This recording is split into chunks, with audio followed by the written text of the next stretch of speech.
tayo sa update sa mga niyanig ng lindol sa Mindanao. Balik operasyon ang General Santos International Airport matapos nga po mapinsala ng magnitude 7.8 na lindol. Magkakaroon na ulit ng commercial flights matapos makapasa ang paliparan sa isinagawang safety assessment. At para bigyan po tayo ng iba pang detalye, mga kapanayam natin ngayong umaga, si CAAP Director General Raul Lopez del Rosario. Good morning po kapatid. Thank you DG. Marami pong salamat sa oras ninyo ngayong umaga, Director General. Good morning Andre, good morning Angela. Sa ngalan po ni DOTR Secretary Giovanni Lopez, bumabati kami sa inyong mga tagapakinig. Opo. Sir, ano po yung naging resulta ng safety assessment nga po na isinagawa ng CAAP? Matapos po ang 7.8 magnitude earthquake noong June 9, pumunta po kaagad si Secretary Giovanni Lopez kasama ang CAAP sa Gensan Airport noong June 10 para inspeksyonin ang airport. At nakita po namin na malaki at extensive ang damage. Nalaglag po yung mga ceiling, basag yung mga glass partition, may mga natuklap na tiles, may mga crack. At ganun din po yung control tower, may mga nabasag na salamin. And kung estimahin po natin gaano po kalawak itong pinsalang itong tinamo ng paliparan matapos nga po itong 7.8 na magnitude na lindol.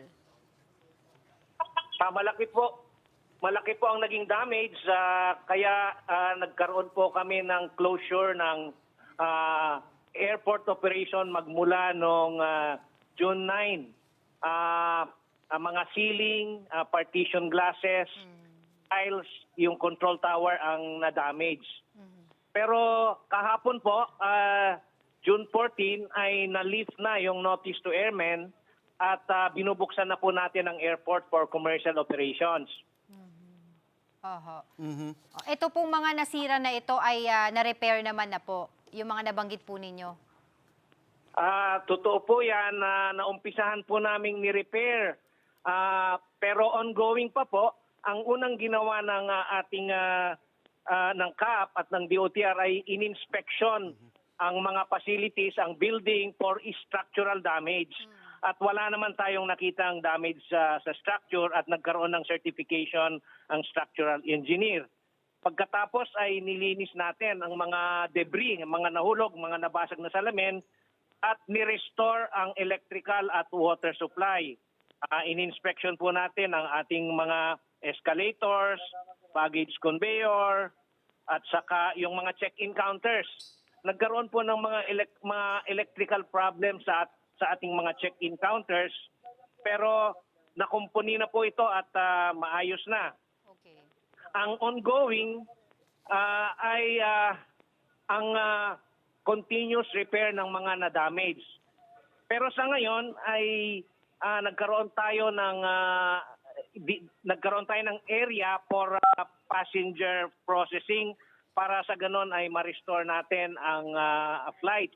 Binoard up natin at nilagyan natin ng safety barricade yung mga dadaanan ng mga pasahero para lang ma-restore natin ang flights ngayong araw. DG, bukod po sa Gensan Airport, meron pa po bang mga ibang airport, paliparan po sa Mindanao na nakaranas nga ng pinsala at patuloy pang minomonitor ng CAAP? Lahat po ng airport sa Mindanao ay in-inspection natin. Wala na pong ibang naapektuhan, may mga minor damage pero lahat po ay operational, Zamboanga, Pagadian, Osamis, Cotabato, operational po lahat ng ibang airport sa Zamboanga. Correction sa Mindanao.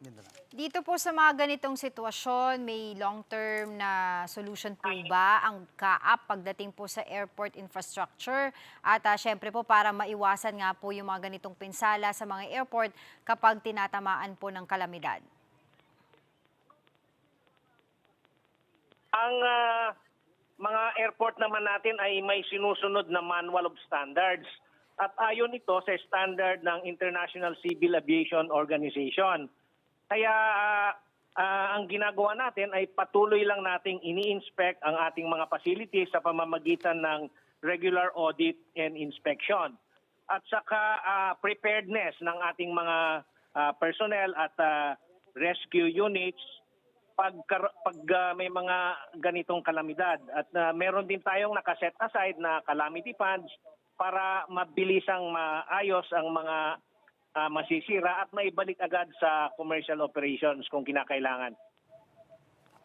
Maraming salamat po, DG, CAAP Director General Raul Del Rosario. Good morning po, sir.